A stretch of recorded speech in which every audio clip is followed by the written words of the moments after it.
Good evening.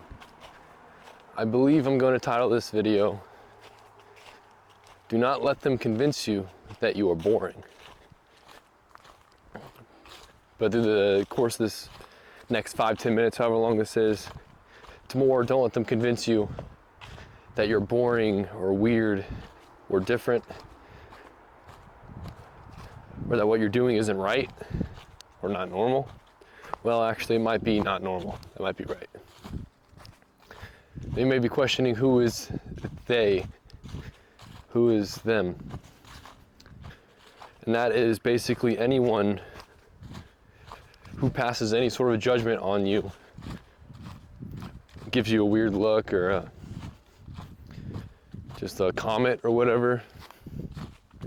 When they see or hear from you that you don't want to do something that they want to do, or that most other people want to do, when you go outside the norm, which is normally where you have to go when you seek to improve yourself, when you pursue philosophy or the betterment of your soul and mind, you're going to stop doing things that everybody else does. And they're going to try and make you feel bad about it. They might not be doing this consciously. They might not be actually trying to make you feel bad, but whether it's intentional or not, chances are there's going to be a great amount of people in your life who are trying to make you feel bad.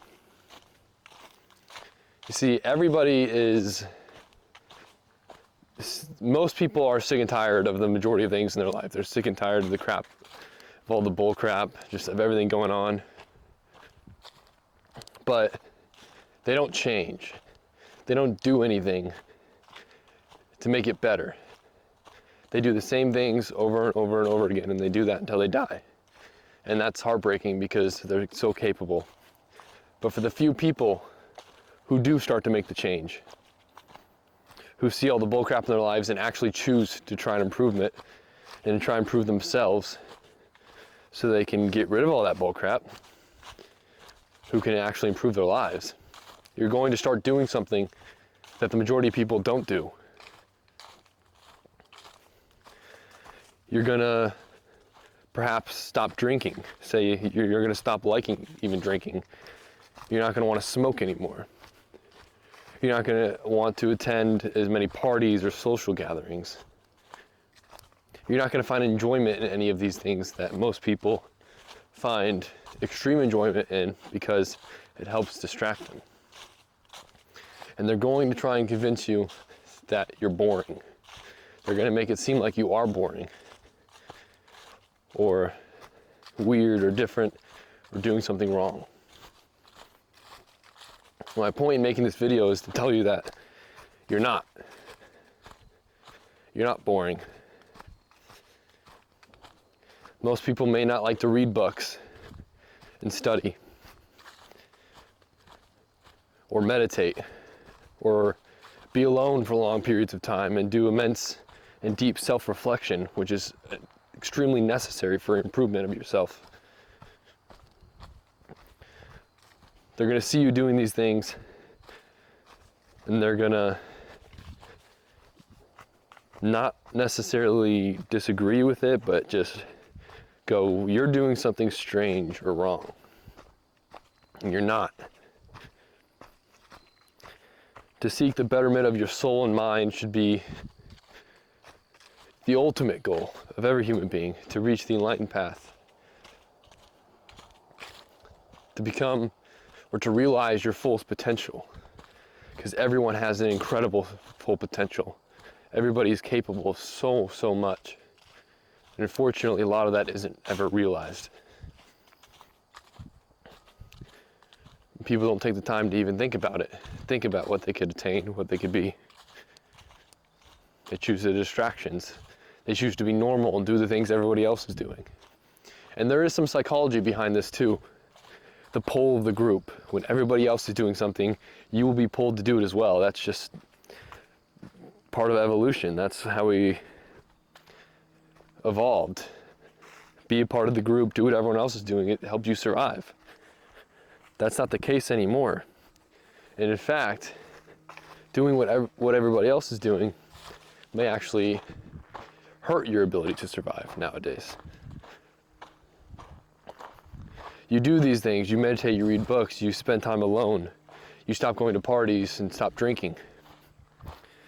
Stop smoking, stop doing all these things that everybody else is doing because you want to be the person who's ready when a crisis arises, the person who's capable of standing up and being a leader, who's capable of critical thinking under pressure, who knows themselves, who's friends with themselves, who doesn't have to hide from themselves. You do all these things because that's what you want to achieve, and that's the person you want to be. It takes great courage to pursue that path because most people aren't anymore. They judge those who are on that path because they're not the same as them. David Goggins says it best. He says, people call him crazy all the time, and they do. And he says, when people call him crazy, he says, I'm not crazy, I'm just not you. Super simple statement, but very powerful. I'm not crazy, I'm just not you. You should take great pride in that. When people try and convince you, oh, just do this, just do that, I'll be fine, it's fine, I'll let loose every once in a while. And you know that doing that will hurt the path that you're on, the path that you want to pursue. Don't feel shame. Don't let your evolutionary instincts say, I need to be doing what everyone else is doing, I need to go along with this. Because you don't. Keep on pushing, keep on improving. Seneca talks about how 2,000 years ago, when the Roman Colosseum games were going on, he found the best time to work on himself, the best time to study, when it was really the most quiet time, was when the Colosseum games were going on. Because everybody ran to the Colosseums to watch the games. They all craved that distraction, that entertainment. Everybody was gone and away from the countrysides and the villages because everyone was watching the Colosseum games. So while everyone was distracted, Seneca used that opportunity to improve himself and to study and to write his literature, his notes. Because he wasn't distracted. He saw what was necessary. And he knew that the games were just a distraction. That can be applied today, especially if you live in the South. College football is a craze. When there's a game going on, everybody's distracted. Everybody's attention is drawn to that. And you can use that opportunity to make advancements, to pull ahead.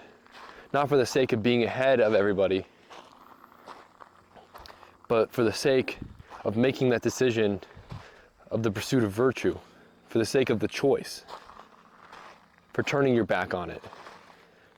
You don't do that because you want to be better than everybody. You do it because you know that making that choice is the right one.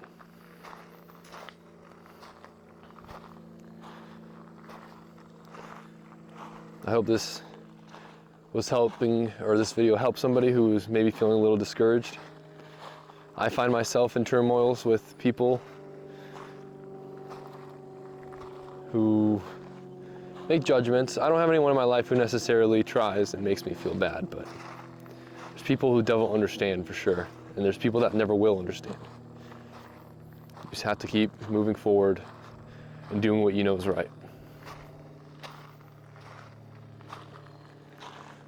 I hope you have a great rest of your day. I appreciate you listening to me talk for a little bit.